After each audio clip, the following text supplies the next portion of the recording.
কে বলেছে ব্রাজিল হারিয়ে গেছে? ব্রাজিল ফিরেছে তার সমস্ত আধিপত্য নিয়ে।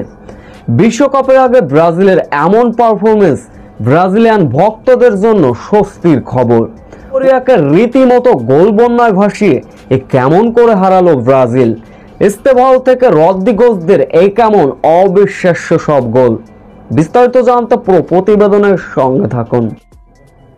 ব্রাজিলের শেষ কবে এমন খেলা দেখেছেন? কেউ কি বলতে পারেন হয়তো সেটাও ভুলে গিয়েছেন। ফ্রেন্ডলি ম্যাচে দক্ষিণ কোরিয়ার মুখোমুখি ব্রাজিল। বৃষ্টি স্নাত দিনে দুর্দান্ত অ্যাটাকিং ফুটবল খেলল ব্রাজিল। শুরু থেকেই যে আক্রমণাত্মক ফুটবল খেলেছে ব্রাজিল সত্যিই ছিল চোখে পড়ার মতো।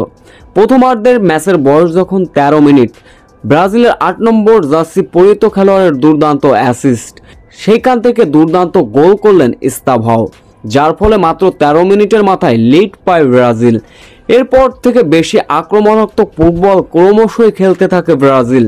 প্রথমার্ধের যখন 4 মিনিট বাকি তখনই অধিনায়ক রদ্রিগোর অবিশ্বাস্য গোল, যার ফলে প্রথমার্ধে 2-0 গোলে বিরতিতে যায় দুই দল। এরপর দ্বিতীয়ার্ধে অর্থাৎ ম্যাচের বয়স যখন 47 মিনিট তখনই আবারও ইস্তাভাওর অসাধারণ গোল। ঠিক 47 থেকে 49 মিনিট, 2 মিনিট যেতে না যেতেই আবারও রদ্রিগোর অবিশ্বাস্য গোল, অর্থাৎ দলীয় 49 মিনিটের মাথায় 4 গোলের লিড পেয়ে যায় ব্রাজিল। রীতিমতো ব্রাজিলের কাছে কাঁদতে বসেছিল দক্ষিণ কোরিয়া। 77 মিনিটে নিজেদের পঞ্চম গোলটি করেন ভিনিসিয়াস জুনিয়র, যার ফলে দক্ষিণ কোরিয়াকে গোল বন্যায় ভাসিয়ে বিশ্বকাপের আগে নিজেদের পারফরমেন্সের জানান দিল ব্রাজিল।